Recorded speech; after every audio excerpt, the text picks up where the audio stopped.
Movie के start में हम एक लड़की को देखते हैं जिसका नाम मैनोलिन होता है। वह एक कमरे में बंद होती है। तभी वो एक यूनिफॉर्म पहनकर एक व्हीलचेयर पर बैठ जाती है। वहाँ पर कुछ सोल्जर आते हैं और उस पर गन पॉइंट कर देते हैं। उसी व्हीलचेयर पर लगे बेल्ट के साथ उसे बांधकर वहाँ से ले जाते हैं। वहाँ पे इस लड़की जैसे और भी बहुत से बच्चे होते हैं जिसे एक टीचर पढ़ा रही होती है जिसका नाम हेलन होता है। अगले दिन जब क्लास होती है तो हेलन सब बच्चों को कहती है कि अपनी अपनी एक स्टोरी लिखे। हेलन जब मैलोलिन की स्टोरी पढ़ती है तो वो बहुत ज़्यादा इमोशनल हो जाती है और उसके सर पर हाथ फेरने लग जाती है। तो ये नज़ारा एक सोल्जर देख लेता है और वो हेलन से कहता है कि तुमने मैलोलिन के मुंह पर हाथ फेरा है, यानी कि उसके जिस्म को टच किया है। हेलन कहती है नहीं, मैंने तो बस इसके बालों को टच किया है। वो सोल्जर उसे कहता है कि क्या तुम देखना चाहती हो कि ये बच्चे कितने खतरनाक हैं। वो सोल्जर एक बच्चे के पास जाता है और अपने बॉडी पर लगी क्रीम को हटाकर उस बच्चे के पास अपना बॉडी का वो पार्ट करता है, जिससे वो बच्चा उसकी बॉडी स्मेल कर अजीब तरह की हरकतें करना शुरू कर देता है। वो बच्चा उसे खाने की कोशिश करता है, बल्कि वो बच्चा नहीं, वहाँ पर जितने भी बच्चे मौजूद हैं सब ऐसे ही करते हैं, लेकिन वो ऐसा नहीं कर सकते थे क्योंकि वो बंधे हुए थे। वो सोल्जर दोबारा क्रीम लगाकर वहाँ से चला जाता है। मैलोलिन पार्क से कहती है अगर दुनिया के सारे बुरे लोगों को डिब्बे में बंद करना तो मैं तुम्हें सबसे पहले बंद करती। ये सुनकर पार्क गुस्से में आ जाता है और मैलोलिन को वहीं पर बंदा छोड़कर एक कमरे में रखकर वहाँ से चला जाता है। रात को जब हेलन सारे बच्चों को देख रही होती है तो उसकी नज़र हेलन पर पड़ती है जो अभी भी बंधी होती है। वो एक सोल्जर को आवाज़ लगाती है लेकिन वहाँ पर कोई सोल्जर नहीं होता, इसलिए वो खुद ही हेलन के कमरे में चली जाती है। यहाँ पे मैलोलिन को हेलन की बॉडी की स्मेल आ जाती है और वो बहुत ही अजीब हरकतें करना शुरू कर देती है, यानी कि वो उसे खाना चाहती है। तभी वो उसे यहाँ से जाने का इशारा करती है। हेलन जल्दी से कमरे से बाहर आ जाती है और दोबारा दरवाज़ा बंद कर देती है। इसके बाद अगली सुबह मैलोलिन से मिलने पार्क आता है। वो उसे क्लास में लेके जाने के बजाय बाहर ले जाता है, यानी कि बाहर की दुनिया में ले जाता है। उस जगह बहुत ही बड़ी जाली लगी होती है और उस जाली की दूसरी तरफ बहुत ज़्यादा ज़ॉम्बीज़ होते हैं। वो सारे सोल्जर इन ज़ॉम्बीज़ को मार रहे होते हैं। इसके बाद मैलोलिन को एक लैब में लेके जाया जाता है जहाँ मैलोलिन की नज़र एक छोटे से दिमाग पर पड़ती है। वो समझ आती है कि ये एक बच्चे का दिमाग है। इसके बाद वो डॉक्टर मैलोलिन को बेहोश करके इसका दिमाग निकालने वाली होती है। तभी वहाँ पर हेलन आ जाती है और गैस सिलेंडर उठा लेती है और वो डॉक्टर को कहती है कि वो मैलोलिन को छोड़ दे वरना मैं ये गैस सिलेंडर उस पर मार दूंगी। उसके बाद डॉक्टर हेलन की आंखों में कुछ डालता है जिससे हेलन को नज़र नहीं आता। तभी वहाँ पर सोल्जर आ जाते हैं और हेलन को पकड़ लेते हैं। इसके बाद वो डॉक्टर उसे बताती है कि ये लड़की एक ज़ॉम्बी है, अगर ये किसी इंसान को काट ले तो वो इंसान भी ज़ॉम्बी में बदल जाता है, इसलिए मैं इसकी एक एंटीडोट बना रही हूँ। इसके बाद वो हेलन को वहाँ से ले जाते हैं। तभी थोड़ी देर बाद वहाँ पर ज़ॉम्बी आ जाते हैं और वो डॉक्टर को और उसके असिस्टेंट को मार देते हैं। तभी मैलोलिन को होश आता है। वो एक कटर से अपनी हाथ की रस्सियाँ काट देती है और बाहर आती है तो क्या देखती है कि हर तरफ ज़ॉम्बी ही ज़ॉम्बी होते हैं। वो देखती है कि हेलन को दो सोल्जर ज़बरदस्ती लेके जा रहे हैं, इसलिए वो जल्दी से उन सोल्जरों को जाकर काट लेती है और हेलन को बचा लेती है और खुद थोड़ी देर बाद बेहोश हो जाती है। जिसके बाद हेलन मैलोलिन को उठा के आर्मी की गाड़ी में बिठा देती है जिसमें पहले से ही वो डॉक्टर और पार्क मौजूद होते हैं। और एक जगह पार्क गाड़ी रोककर मैलोलिन को मारने ही वाला होता है, मगर हेलन उन्हें कहती है कि इसे मारो मत, हम इसे छोड़ देंगे। लेकिन वो डॉक्टर पार्क से कहती है कि हमें इसकी बहुत ज़्यादा ज़रूरत है। फिर वो मैलोलिन को गाड़ी के आगे बांध देते हैं और उसका चेहरा एक मास्क के साथ ढक देते हैं। वो लोग पानी पीने के लिए एक नदी के किनारे आते हैं, लेकिन तभी वहाँ पर बहुत ज़्यादा ज़ॉम्बीज़ आ जाते हैं और उन लोगों पर हमला कर देते हैं और इस तरह बहुत से सोल्जर मर जाते हैं। और हेलन जो होती है वो मैलोलिन को गाड़ी के अंदर ले लेती है। इसके बाद वो गाड़ी स्टार्ट करते हैं, लेकिन उनकी गाड़ी ख़राब हो चुकी है, इसलिए वो अब चल नहीं रही। वो सब दोबारा पैदल ही चलना शुरू कर देते हैं।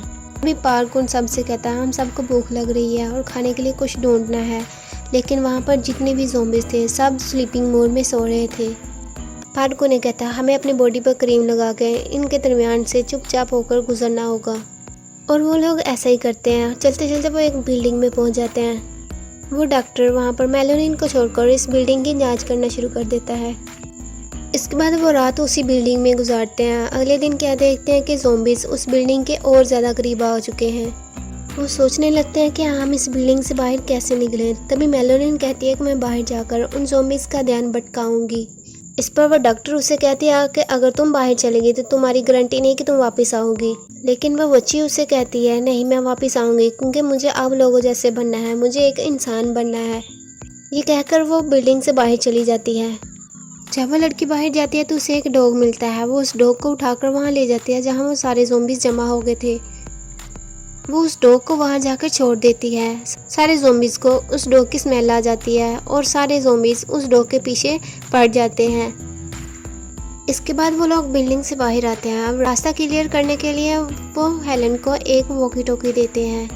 कुछ दूर जाने के बाद उन्हें बहुत सारे ज़ॉम्बीज़ की डेड बॉडीज़ मिलती है। उन डेड बॉडी से बहुत ज़्यादा खून निकल रहा होता है और उसी खून से बहुत ज़्यादा बेलें निकली हुई होती हैं।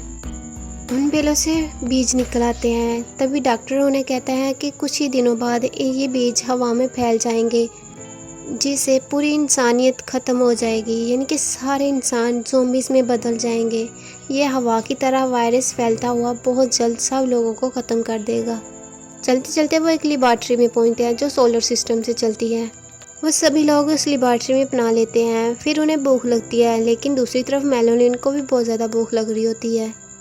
एक सोल्जर बाहर खाना लेने जाता है, लेकिन हम क्या देखते हैं कि मेलानिन भी उस सोल्जर के पीछे पीछे बाहर चली जाती है और वो लड़की एक कबूतर को पकड़कर खाने लगती है। लेकिन जब वो बाहर घूम रही होती है तो उसे बहुत ही अजीब सी आवाज़ें आने लगती हैं।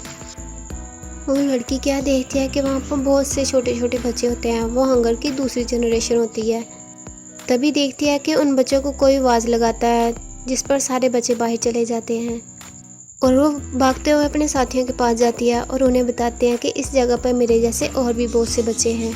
और वो कहती है कि मैंने उन बच्चों को देखा है और वो सभी बच्चे उस सोल्जर को मारने के लिए गए हैं। इसके बाद वो सोल्जर एक शो पे जाता है, लेकिन वहाँ पर वो छोटे बच्चे पहले ही मौजूद होते हैं।